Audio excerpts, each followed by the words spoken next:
Hello, everyone. Welcome to day 3. I hope you're enjoying this journey so far, exploring all the different facets and thoughts and ideas and beliefs and fears and insecurities that are coming up for you. The process of discovering yourself is one of the greatest gifts we can always give to ourselves.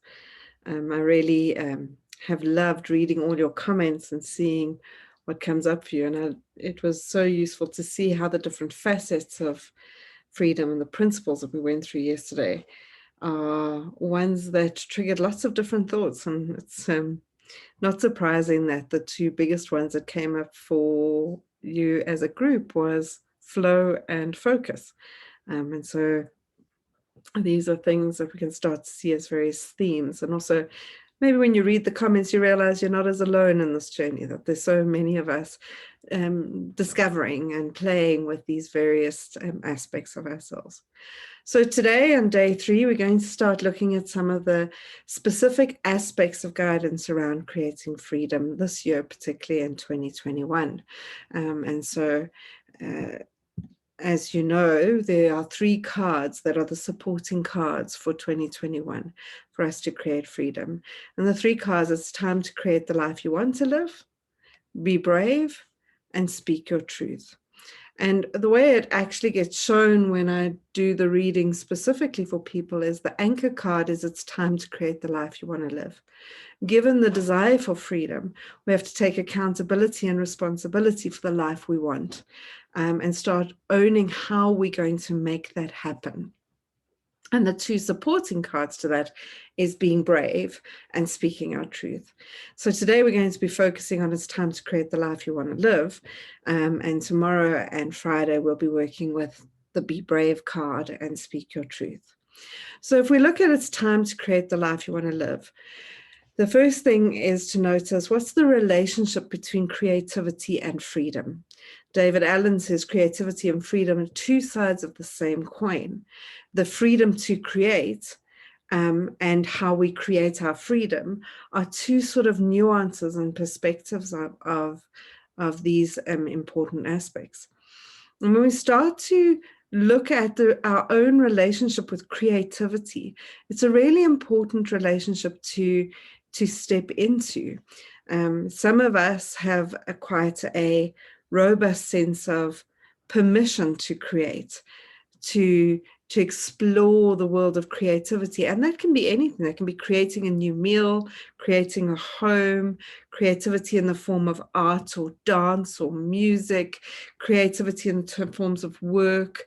I'll talk a lot more about what creativity is. And some of us have suppressed our creative expression or have put it as something that is more of a hobby and that I have to make time to do that I can't have too much of that.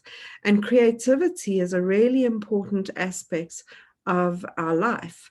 Not the only aspect, of course, but you would have seen in yesterday's video, what you create creates you. And that seemed to be a statement that resonated with many of you. And so as we allow ourselves to learn to embrace what we're creating in our life, we are able to start expressing ourselves more freely. And in that process, start experiencing more freedom. And so create is an important word. And when we have a look at where the word comes from, the etymology of the word is form out of nothing. That is where the word create comes from. For something to be brought into being, for us to make something more from what was not there. And so the idea of manifesting, which is a word many of us talk about, producing, making, playing with all these sorts of words are important words to access as part of our creation ability. Now, so many people come to me and in their sessions, they say to me, they want to start manifesting. They want to start creating the life they want to live, or they want to start taking responsibility for that. One of the important things that we need to pause and reflect on is the fact that you're already creating. Your life is a creation of your current choices. Everything that's going on in your life is a response to the way that you have created it. Now, there's many things that are difficult in our lives, and we're not looking for who to blame in any way, shape, or form. Tomorrow we'll deal with that a lot more. But we need to notice that we have the power to manifest a life, the life we're living. And when we look at this How Free Do I Feel worksheet that you did on day one, that's a snapshot of what your energy is currently creating. And when I say your energy in the form of what you're paying attention to and the actions and the way you're showing up in your life. As we give permission for ourselves to explore different ways to create, step into new paths, try different things, we may well discover new things that we create in our lives, new relationships, new resources for work, new pathways to our passion and purpose, new ways to find a sense of peace within our body and our lives. And so we need to create something to be able to experience something different. And in order to do that, we have to take accountability for what we are doing now. Now, when we look at the world of creativity, and I really want you to honor that there's aspects of creativity that relate to the arts. We're not necessarily talking about that. We're talking about you can create an environment in your home, you can create a relationship, you can create a garden. There's so many different ways. Every action you take is creating something. What's really important for us to take note of is the distinction between our tendency to react to our life rather than create our life. These are two radically different energy presences. Most of us spend a lot of our time reacting to the way things are. And it's an instinct and it's a natural response to life. Something happens, we react. Something goes on, we approach it in sort of an instinctive way. And I'll talk a lot more about how that works. And the challenge is a lot of what we have in our life when we look at this, how free do I feel, is because of the way we're reacting and that we're not interrupting our reactions to step into creating. Reaction is animalistic in a way. It's not wrong. There's nothing wrong with it. But when we react, we're coming from a place of autopilot sometimes. We're coming from a place of repetitiveness. These can be useful, but if it's not translating into the life you want, we need to interrupt what we do naturally to react, and we need to start creating new pathways to create something. And this requires us to start looking at some of the things that we have on autopilot. How do we react to certain people in our lives?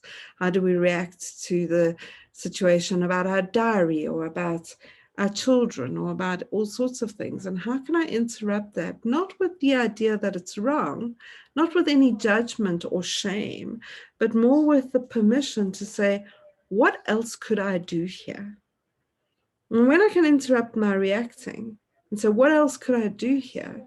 I can try something different, may translate into something new, may not.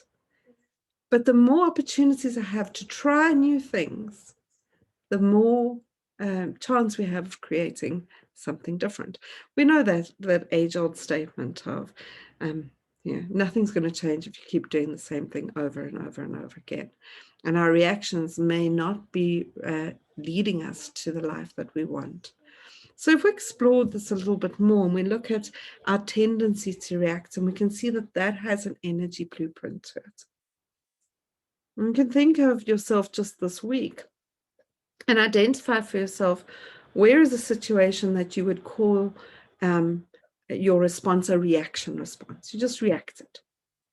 It doesn't necessarily need to be heightened in emotion. I could just react almost just because that's the way I react to this. This is what I do. When that happens, I do this.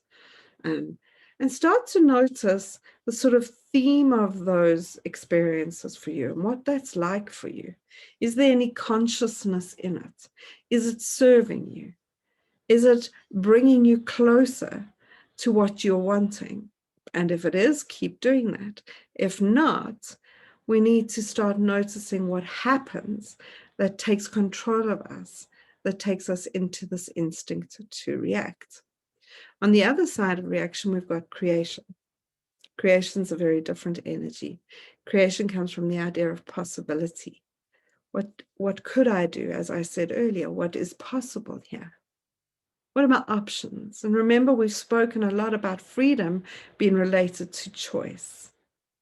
Choice is not as important as what drives the choice. Does the choice come from a reaction place or a creation place? And when I ask myself very simply the question, what is it that I could do here?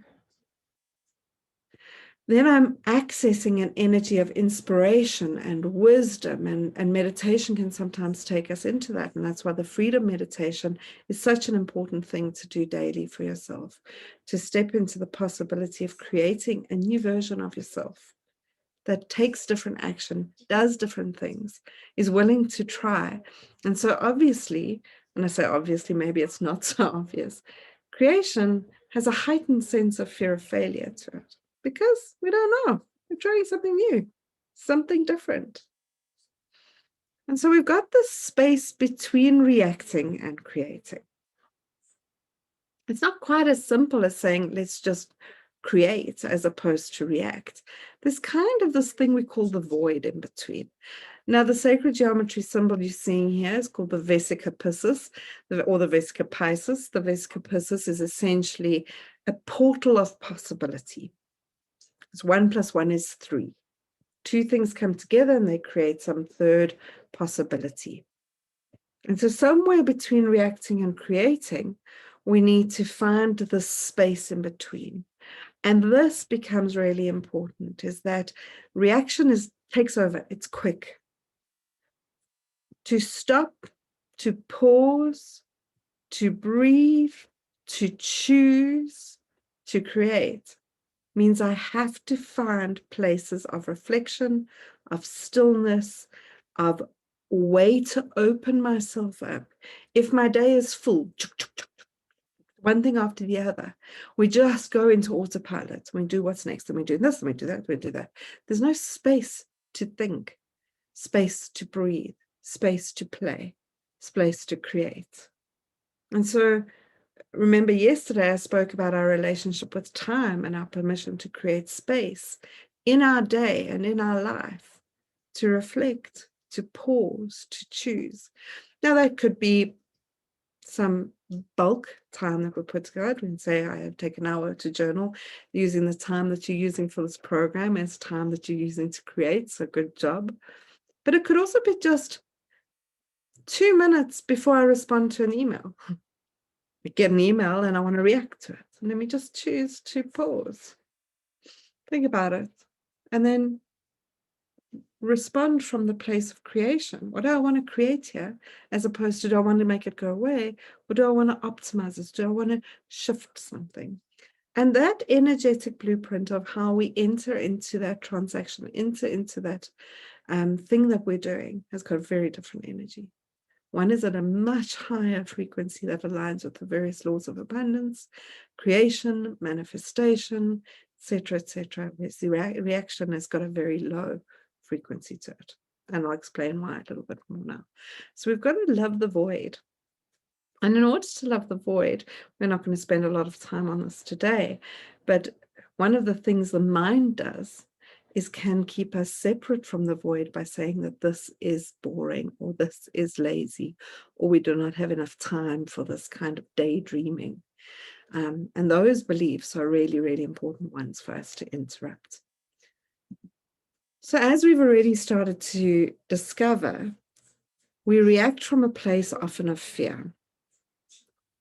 Fear being fear of overwhelm, fear of wanting to get into trouble, desire to feel safe, just making things change, making things better. That often drives us when we get that amygdala hijack, that fight or flight response to the world. And that just causes us to react. And when we react, we're not coming from a place of cognitive expansion. We're coming from a place of animalistic instinct, the instinct to survive, the instinct to just protect, the instinct to fight off what's there. And one of the biggest challenges we've got in our own consciousness at this point in time is our addiction to adrenaline. Tomorrow I'll be talking a little bit more about addiction. And one of the big challenges is addiction to adrenaline. Adrenaline is the sort of thing that gets me to do things. And over time, I get depleted. And so I get exhausted and we end up having a sense of fatigue and depression. And then we need more adrenaline to get us going. So we get that by deadlines or by conflict or by fighting or by reading the paper or by doing something that gets me going again. The other aspect of reaction is it's driven by our past. So we only have our past references. So I don't want it to be like that again, or I don't want that, or I want to just do what I've done before. And so our past becomes just on repeat because we're reacting from the behaviors that we've learned. And so it's natural sometimes. It may even feel easier sometimes, but it may not be creating what you want. And so that's what drives our reactivity. Yeah. In order to interrupt reacting, we spoke about this a little bit yesterday, to even just step into the void, I need to accept reality as it is. So that flow that we were talking about yesterday, because I may not want this, I may not like it, I may not think that it's best or what I was even trying to do, but it is what it is. And that acceptance energy means that I can look at it with a cleaner lens of saying, this isn't something I'm needing to defend myself against or fight against. This is something I can embrace as a reality that I can choose to shift. I can choose to change. I can choose to impact this in the way that I want to impact it. Most of our internal stress, not all, but much of it, is created from a resistance to reality. Don't like it. I don't want it to be this way. But it is. And the minute I can accept it, I can step into the void and I can start to say, okay, what are my ideas? What are the inspirations? What's the wisdom? What's my intuition? And so what do I want to try do here? The important part of allowing yourself to then move into creation is to detach from an outcome having to be the way that you want it to be.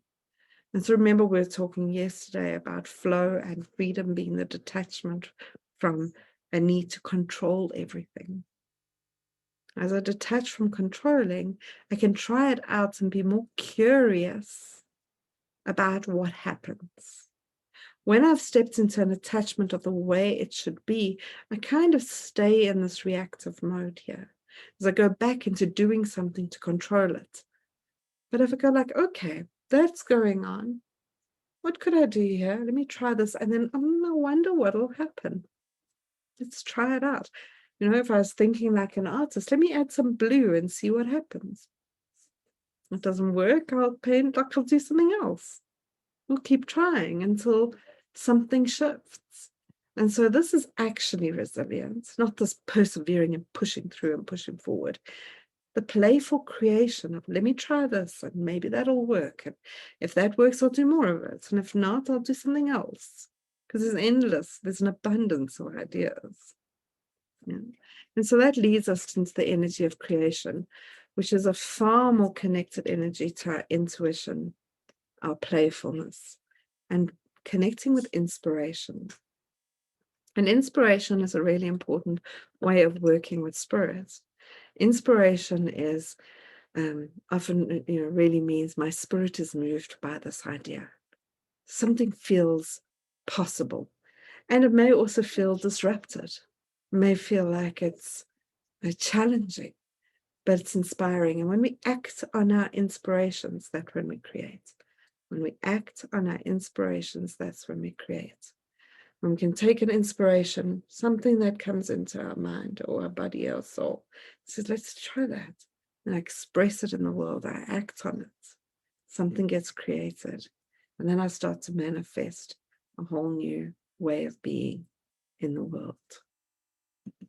And so I saw this today when I was busy playing around with various things for today. And this I was created to create. I think is a lovely way of also looking at the whatever you invest energy in creating creates you. You were created to create. You are here to, and when we talk about my purpose, my legacy, the things that I'm wanting to do, it really resounds with what have you created in terms of relationships? What have you created in terms of your home? What have you created in terms of your work? What have you created? You are created to create. And then you can start to embrace that I am the creator and the co-creator of my life. I'm not here as a victim. I'm here as a force, and I'm here to create. Now, the other aspect of the card, and this is some of the things that some of you have started to bring up already, is it's the life you want to live. Yeah, so not reacting to the life you have and keeping it going. Creating the life you want to live requires us to start tapping into what do you desire. Remember, yesterday we were talking about the fantasy part of freedom. What do you want? Now, there are some souls, there are some of us that have a personality style that can answer this question very easily. And if you're anything like me, this becomes a very difficult question to answer. And I want you to release the need to know, but rather open yourself up to the opportunity to tap into exploring this. Get curious about what your life would be like. Get curious about what desire feels like, what pleasure feels like, what wishes feel like, what wants feel like. That this is not selfish, this is essential. And being able to work with that. And so one of the worksheets you've got today is to start looking at the 12 areas. These are the same 12 areas you worked in terms of how free do you feel. And start wherever you want, just with putting down some notes around what is it you most desire. It doesn't have to be reasonable. It does not have to be rational. You don't even need to know what it is practically. So, for example, if I desire a relationship in romance, I don't need to desire a person with this color eyes and this hair and this thing. I desire feeling loved. And so work with the feelings of it. Work with the sort of opening myself up to those feelings that pulling me forward. We want to go that we really want to do this freedom blueprint from the inside out.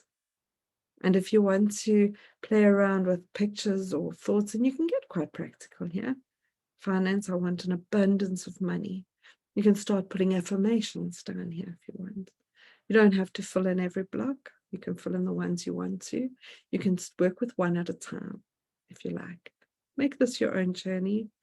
Start where you need to start and be playful, curious, open, light, patient, and step into the void of possibility here. One of the best books that I've ever read about creativity is Big Magic by Elizabeth Gilbert, and I really I can't recommend it highly enough for anybody who wants to enter into a playful space of creation. And I love this quote from there. Do whatever brings you to life. Follow your own fascinations, obsessions, and compulsions. Trust them. Trust them. Trust what feels good for you. Trust what you obsess about. Trust what comes up as your story. And create whatever causes a revolution in your heart. Create whatever causes a revolution in your heart. And so as you plotting out your desires and you're exploring this distinction of reacting to creating for you, what does a revolution in your heart look like? What would that be? What needs to be broken through for that to happen? So, the exercises for today. The first thing I'd like you to start exploring is what I call your freedom playlist. And so this is finding music that makes you feel free. Yesterday we were looking at images that inspire your freedom. today, what is your freedom playlist? And if you have a song that really, really just opens you up to a feeling of freedom, I'd like you to post it in the YouTube, in the comment section of this video, so we can all share this amazingly beautiful music that sets us free. And even if you just have one song, that's great. And if people are posting songs, steal them, steal like an artist. And so I have included the first song that I offer you on your freedom playlist. I can do many more if you want. And it's a song by Casey Musgraves. It says, "Follow Your Arrow." And you'll see here some of the words from it. Say what you think, love who you love, because you just get so many trips around the sun. You only live once, so follow your arrow wherever it points. But really, really allow yourself to find the song that's and the songs, and create a freedom playlist if you're on Apple Music or you're on Spotify, wherever you are. What are your songs, so that when you need that boost to connect you to freedom, you can go there? And I'd love to hear what your songs are. The next thing is, yesterday I asked you to collect pictures. And I hope you've done that. If you haven't done that step, do that step before you do this one. Don't bypass it, because it doesn't help you. Is I want you to work through the pictures that you chose yesterday and eliminate until you get to the top 5. What are my 5 pictures? So we're going to take away from all the others until I get to my top 5 pictures. The things that when you look at it, you feel free. You feel connected to this creation in you, this part of you that wants to create your life. You can download and start to fill in your desire table. And then please do the freedom meditation again. It is connected on the email. So another YouTube video, you can do it as many times as you want. You can download it, you can share it, you can do what you like with it. Please, please, if you haven't done it yet, do it at least once. If you have done it, I really recommend doing it over and over and over again. It really will shift your frequency. So, and then there's some giveaways today. So in the comments section, share your song if you have a song, and share your awareness, or share your awareness. So we're looking for a song and or awareness from today. What did you notice in yourself? What's the truth you're facing in yourself today? And from there, there's 8 people that are lucky winners. One person will get a 200 Rand e-card from the Step Into Your Light Crystal Cottage. Another person will get a set of LightWalker cards. 5 people will get an evolved access to the webinar meditation on the law of abundance. Really, really, really cool stuff. And then Angela Reynolds from Shining Souls has offered a gift to do a personal mandala for one person. That means she'll connect with you and channel a personal mandala that you can use with a message and your numbers and everything that goes into that. So that's a very, very special gift. So enjoy today, and I will see you tomorrow. Namaste.